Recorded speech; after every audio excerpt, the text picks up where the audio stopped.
You ever had one of those nights where you stare at the ceiling, wondering how the hell life turned out this way? That was me. I was 37 years old, working two jobs, one in a warehouse, another delivering food, and still couldn't keep the lights on some months. My back hurt all the time. My fridge, pause, half empty. My bank account, chuckle. Negative balance more often than not. People think the worst part is being broke, but it's not. The worst part is the shame. The looks from your kids when you say, "Not today, maybe next month." The way you avoid answering the phone because you know it's debt collectors. Pause. And deep inside, I thought, maybe this is it. Maybe life's already decided who I am. One night, I came home from my shift. My boots were soaked, my clothes smelled of sweat and oil, and on the table, there was a shut-off notice from the power company. I just sat down and laughed, a tired, broken laugh. But then, my daughter walked in. She was holding her homework and said, "Dad, can you help me with this project?" And I realized, if I don't change something, if I keep living like this, she'll learn to give up before she even begins. That night, I couldn't sleep.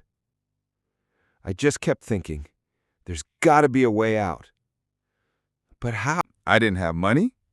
I didn't have connections, but I had time. The little scraps of time between shifts. So I started using them differently. Instead of watching TV, I read. I watched free tutorials on YouTube, business, sales, how people made money online. Half of it sounded like scams, but something stuck with me. Regular people were starting businesses with almost nothing. I thought, if they can, why not me? I started small. I flipped used appliances I found on Craigslist. A $20 microwave that I cleaned up and sold for $60.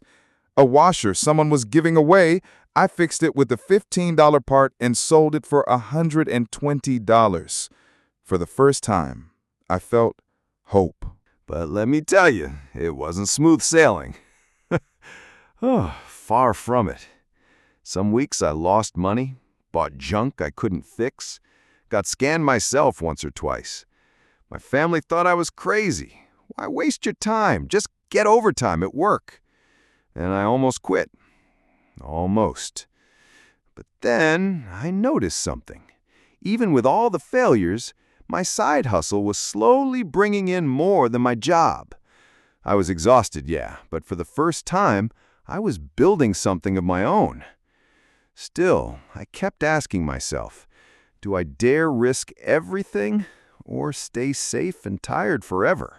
One morning, I was late to work because I had stayed up repairing a dryer. My boss yelled at me in front of everyone. That was the moment. I quit. I had no backup plan, just $600 saved and a garage full of broken machines. But I went all in. I branded my little hustle as a business, put up flyers, listed items online, even made a cheap website. And customers started coming. Not fast, but steady. Within a year, I made more money on my own than I ever had slaving away for someone else. And here's the twist.